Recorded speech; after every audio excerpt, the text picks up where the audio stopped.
Hey, cunts, don't forget to click the subscribe button.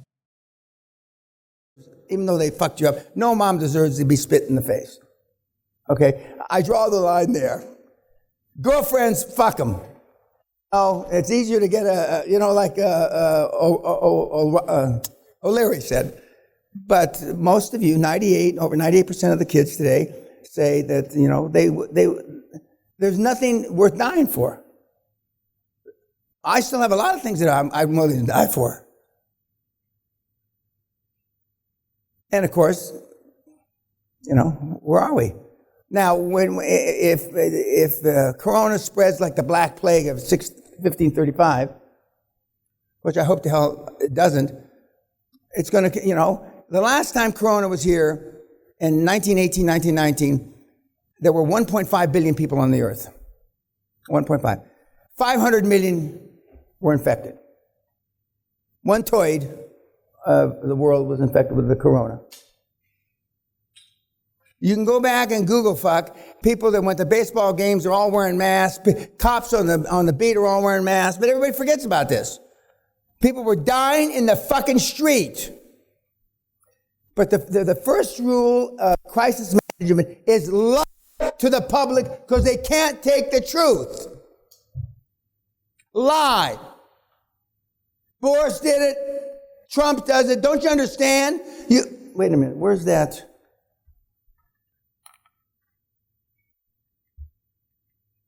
Oh. They buy $135,000 watches, my kids now. See, when you have money, they buy Rollses and shit. Where is this? No, fuck up. Okay, I'm going to have to show it to you tomorrow. I fucked up. Okay. You can't stand the truth. And that's why the officials lie. And that's why they're trying to catch Trump in a lie that when he was tested, did he know? He probably wasn't ready to leave the hospital. He forced the doctors. I would have never gone to the hospital. Don't you get it? And yet you want to pick to find some error in something that's been published by the news or published by, especially the government. You want to find something. Why? What good does it do? You got nothing better to do than to find fault with somebody else. Why don't you go out and do something? Okay, what else about Gerard? Now, so far, all the mentees that you've heard don't know what the fuck they're talking about. They can't describe the deal. They can't describe the structure. He would know a holding company if it bit him in the dick. And it doesn't matter, holding company.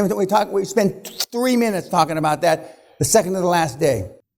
You ask questions, I've been doing this 50 years, I never thought of. How is that possible? That you and you have asked questions I have not heard come up out of any successful high-performance person's lips in 50 years. How is that? Is it you're smarter than all these guys I know? I don't think so. Are you more afraid? Yes. And you're looking for a reason not to do it. Now, how many of you have kids? Okay, now, you're not supposed to have favorite kids, right? You love all the kids the same.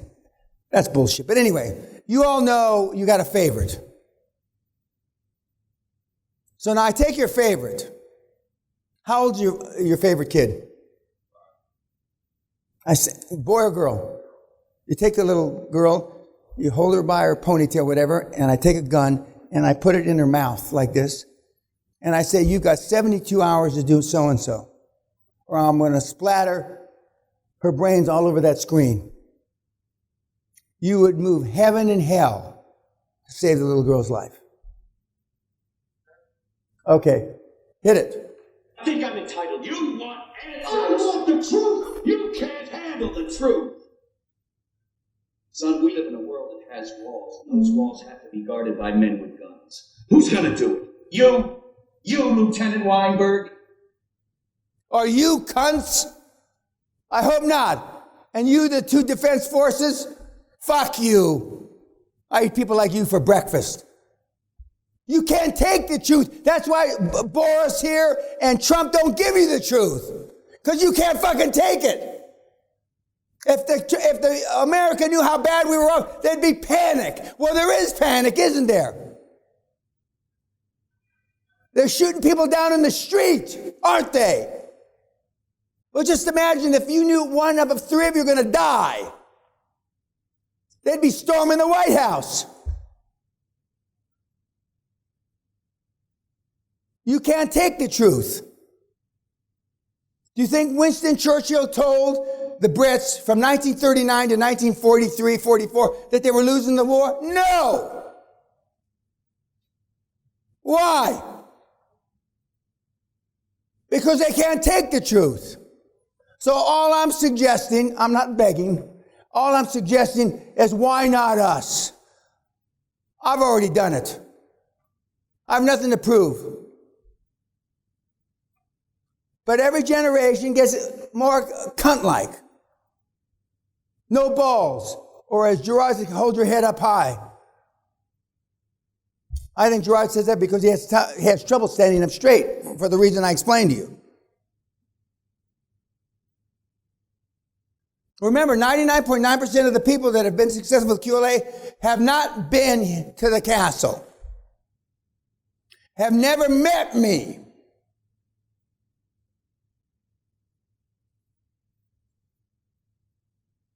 I could not think of a better environment for us than now. Worldwide interest rates, they're giving away money for free. Literally for free. And now we've got the sellers. The only moving part for QLA before Corona was a motivated seller. Except now it's not so difficult to find them. I feel sorry for them, and I don't feel empathy or sympathy, but it's the closest I felt sorry for anybody is, but how, like you read about people that are afraid to go out of their house. You read about people that are afraid to go out of their bedroom, right? They can't, you see those people in the news. What are they afraid of? We all know it's psychological. Perception is reality. If they think they should be afraid, they're afraid. So it becomes a self-fulfilling prophecy. But we know if they step out of their bedroom, they're not going to die, right? We know if they step out into the street, they're not going to die, right? But they're still afraid. You can't convince the people that they shouldn't be afraid. We've had parents or relatives or some kind of relation that, aren't well. They're not mentally well. Right? We all have had somebody in our family. And in my family, they say I'm the one not mentally well. But, we all know that. Fear is false expectations appearing real.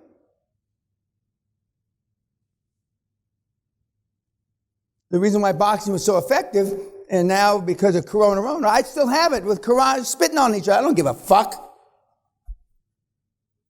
But the next wave of lawsuits, and I predicted this, and everybody's ignoring me. The next big wave of lawsuits, class action suits, are when somebody dies that they can trace back that he caught Corona on an American Airlines flight. It's over! The fucking end of the airline industry forever! And that's what Warren Buffett was saying when he sold all his airline stocks. Do you understand that? When somebody can trace it back, track and trace, to he got the Corona on an American Airlines shuttle from fucking Boston to New York City, they are through. Through. And it's coming. And they already figured that out with ships. Are you going to want to get on a ship with 3 or 6 or 8,000, whatever, And nobody loved booze cruising more than Sally and I. But we got on some yachts and shit, but they were still, you don't know who touched what. When you go to the airport, and I'm proud of you guys for being here, but when you go to the airport, you don't know what the cocksucker touched, right? You don't know. But you're afraid enough to be here because it's called opportunity cost lost. That's why you're here. Your fear of staying poor is bigger than your fear of dying from the fucking corona. Your fear of staying where you are, status quo, a worthless piece of shit that should have rolled down your fat mama's leg, is not as great or is greater than you getting the corona. What does it take to get you to take action? God almighty. What the fuck? Something's fucked up about that. And we got them stacked up. If they allowed me, I could put 400 people in here for the seminar. We'd have, don't say that, Dan. My wife goes, fuck, how are we going to corona the whole fucking place? We could put tents, little fucking tents. That's how desperate. But at least you're here, so I'm proud of you. I'm proud, maybe, not your buddy back in the corner, not him.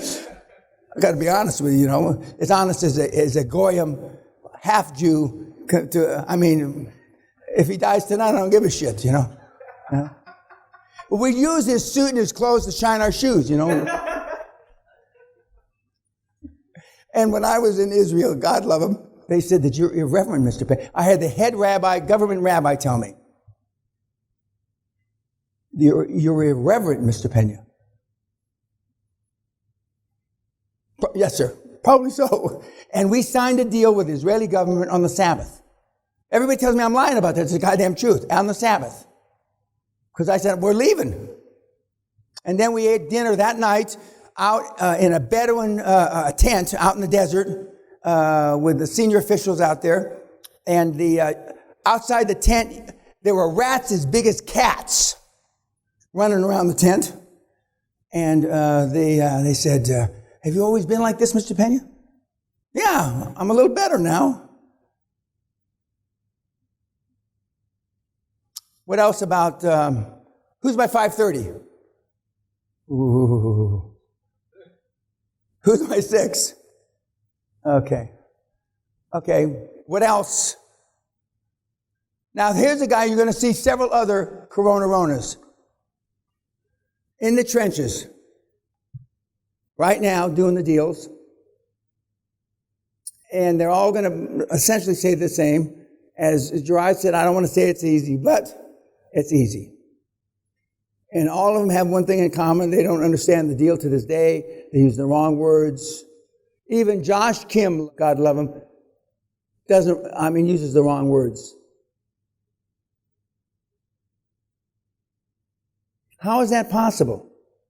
They don't even know what the fuck they're doing, yet they're succeeding. Now, most of the guys, the other gurus, would lie to you and tell them that, we sold them 15 courses and blah, blah, blah, but no.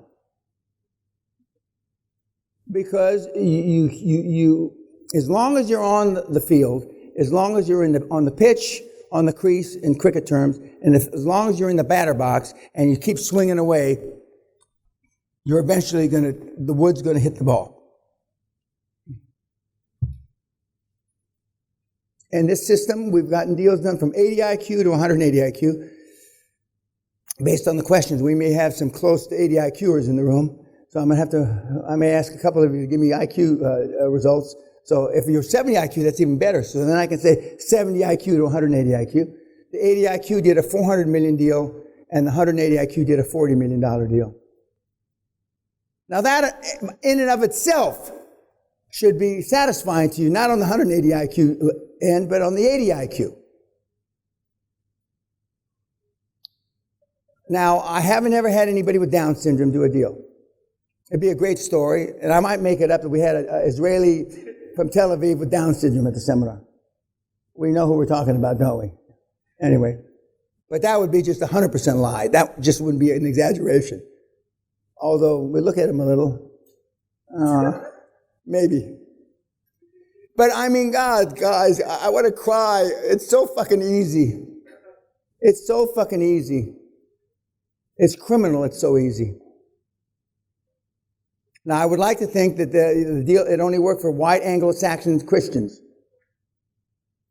But it doesn't. It works for every swinehund that there is. It just works. Now just imagine if when I was the first high performance thing I ever did was become an officer. And I had the privilege of being attached to two senior generals, a 1-star general and a 2-star general. And the 1-star general, a guy named Roy Atterbury, God love him, he was a racist from Texas. And he says, Peña, you're the sorry excuse in this man's army for an officer. Shows you this was in 1967-8.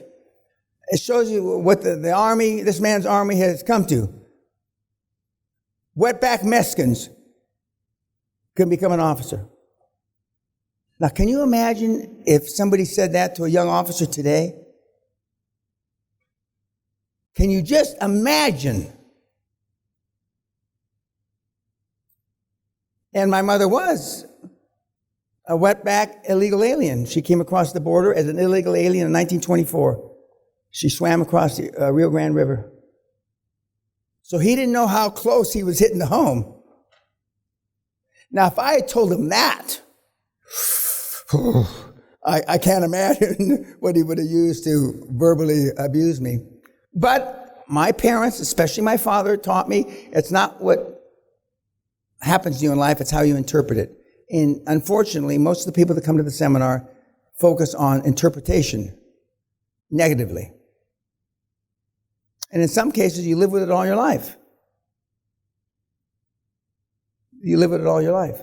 And it doesn't have to be that way. And when you see people break out against the grain, so to speak, like I did, from that picture in front of my house that I showed you, I mean, that's a rough-ass fucking neighborhood. And when I go back, and whenever we come out of Los Angeles and the limo turns right from downtown Los Angeles to the Jonathan Club, the kids say, oh, Daddy, we're not going to see where you lived again, are you? Are we? I said, I never want you to forget. It says, that's your life, Daddy. That wasn't ours. And our daughter says, I chose to have rich parents. I don't suffer from that. And they're not interested in the fact that I, come from the barrio. Of course, why would Baron Trump be worried about a great-grandfather that came from the Scottish ghetto? He wouldn't, would he? Well, our kids are in a similar vein. Any questions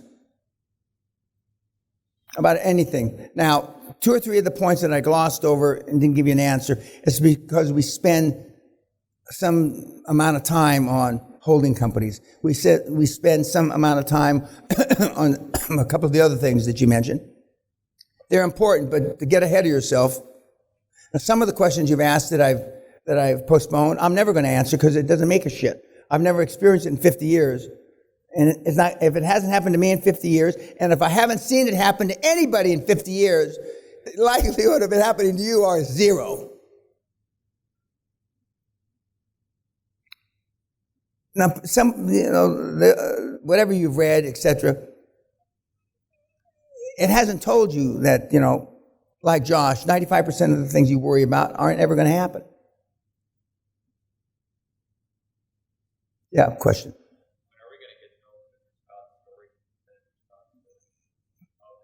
No, he's Senator Scott now. Well, no, I mean, there's no story to tell. He just was my lawyer. He saw me make a bunch of money. He wanted to leave. I said, you can't make a bunch of money like that, being part of my team. And I pushed him out the door. He asked me, healthcare. He says, what do I do? I said, healthcare telco. Just like I'm still saying. I didn't know how prolific that was going to be because that was 35 years ago. But healthcare has grown from roughly 10% of GDP, 10 cents of every dollar spent by the British and the U.S. government is in health. Now it's 20 cents. So in the last 35 years, it's roughly doubled. And you can say this in the civilized world. In the free, civilized world, healthcare costs have roughly doubled. In Nigeria, Ukraine, it hasn't. But in the civilized world, it's roughly doubled. And it's growing at 3 to 4 to 5% a year now.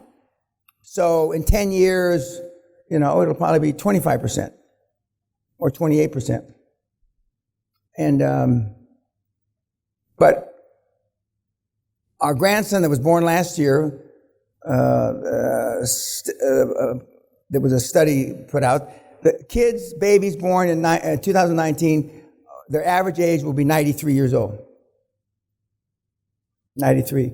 What does that equate to? A lot of health care, additional health care. When I was born, it was 64 years old or 61 years old or something. And the older people are the people that have the money. And, old people don't want to die, and if they have the money, and not because of the National Health Service or public health, but I mean, they pay for it, just like I do. When I went down and took all those tests a couple of weeks ago, I paid for them. If I waited for the NHS to give me those fucking tests, I'd be 100 years old. 100 years old. That may be somewhat of an exaggeration, but not much. And modern healthcare is they want to save you money. Unless you really need the test or they deem that you need the test, they don't give you the fucking test. Well, I want to know, I had my whole body MRI'd because I want to know if there's anything in the back of my hair, wherever. And it just as the last time I did it, pristine. I tell the joke, it's not a joke. When we did it, Sally and I did it, they lost the MRI of her brain years ago when we did it. I laughed, I couldn't stand it, And I always said you were a pea brain. And now, I know why they lost it, because it's the size of a fucking pea. And then it took weeks for them, I don't know how they lose it. And then it came back that she was perfect. This time, the first question she asked, I want to see my brain MRI. And, but now, you can get it, all the tests that are required. The test that I thought was the neatest is when they put you but they pump a thing in your heart that induces like stress, like you're running, and it makes your heart pump faster, and you start perspiring in the MRI machine. So they can induce, it's not exactly like this, they induce something that equates to physical exercise by pumping something through your veins. And I thought that was pretty fucking neat. But most of the other tests were just, no big deal. Some people are afraid to get in, in those machines. I'm not. But normally the MRI machines aren't big enough for me. My shoulders are wider. But this particular facility is one of the facilities that the rugby players go to. And so the rugby players are big. But normally I'm in there like this, I can't fit. Okay. Okay, guys, we'll see you at dinner. I'll see you at my 5:30 in a few minutes. YouTube, go fuck yourself. And again, before you turn it off, I want to congratulate these guys. It's not like they fought off the Nazis to get here, but they're here, and a lot of them had to go through some struggle. And I know it wasn't, cheap. I sarcastically asked you if the government put you up, but I know better than that. If the government did put somebody up, tell me off camera, because some of the kids that aren't, here or at the next seminars is because, they either can't get off work or whatever. Okay, kids, thank you very much. We'll see you at dinner. I'll see you at my 5:30 in a few minutes.